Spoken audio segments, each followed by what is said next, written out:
Today's Mod Minute is sponsored by Roadcast. I have an air compressor, air dryer, paint guns, and some knowledge on how to use these tools, but I don't actually paint enough or in the right volume to justify using them. Especially when you can buy super high quality paint loaded in an aerosol can that is ready to spray. As long as you have a mask that filters out the toxic fumes. And you have a place relatively shielded from weather or wind, have enough patience and the right technique, you can get a great paint job at home. Quality products such as from SEM, House of Color, or SprayMax are going to give you better atomization and a better spray pattern, as well as really high quality paint than some of the stuff that you find in your big box stores. Yes, you can get a fantastic paint job using Rust-Oleum, just like you can get a fantastic photo using your cell phone, but using a high quality camera is probably going to be easier. So let's go over some of the paints that I use in my mods. Self-etching primer. If I have a clean, shiny, bare metal part, especially an aluminum part, I reach for a can of self-etching primer. I do one dry spotty coat, and then go back to a wet coat and let the acid soak on the panel. I wait at least 8 hours before the next coat to be sure all the chemicals have evaporated. Adhesion promoter.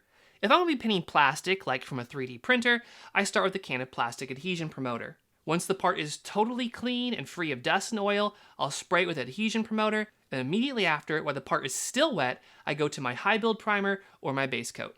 High build primer. If my part isn't perfectly smooth already, like if I'm refinishing a computer case or I've banged on something a lot, then I'm going to use a high build primer to really fill in those spots. You can apply this really heavy, just avoid runs or sags. After applying this, I use a sanding block to make sure my panel is completely smooth and ready for my base coat.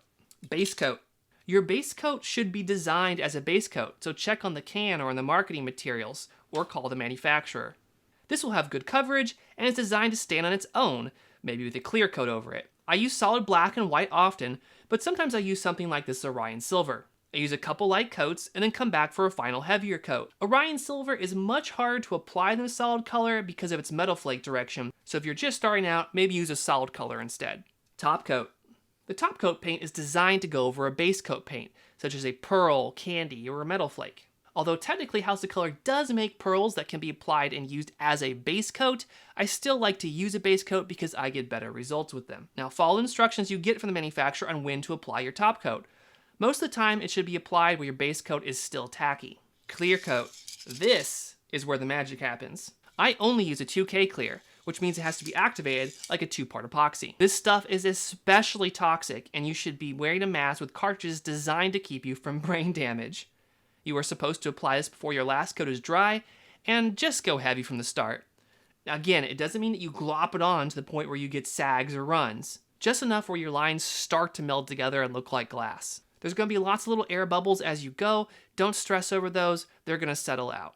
Your 2K clear will be dry to the touch quickly, but do not be fooled. After 24 hours, you will be able to handle the part, maybe use it in assembly, but you absolutely cannot wet sand the part for at least 2 weeks, and definitely do not try waxing for a month or more. I learned this the hard way, so please take my word for it. One final word of caution. Do not mix and match paint from other types or manufacturers without checking with the manufacturers first.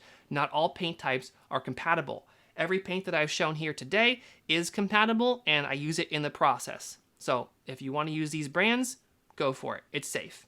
Oh, so this was a long mod minute as there was a lot of ground to color, but I hope that this helps you start picking out paints that are more complicated than just a single rattle can paint job.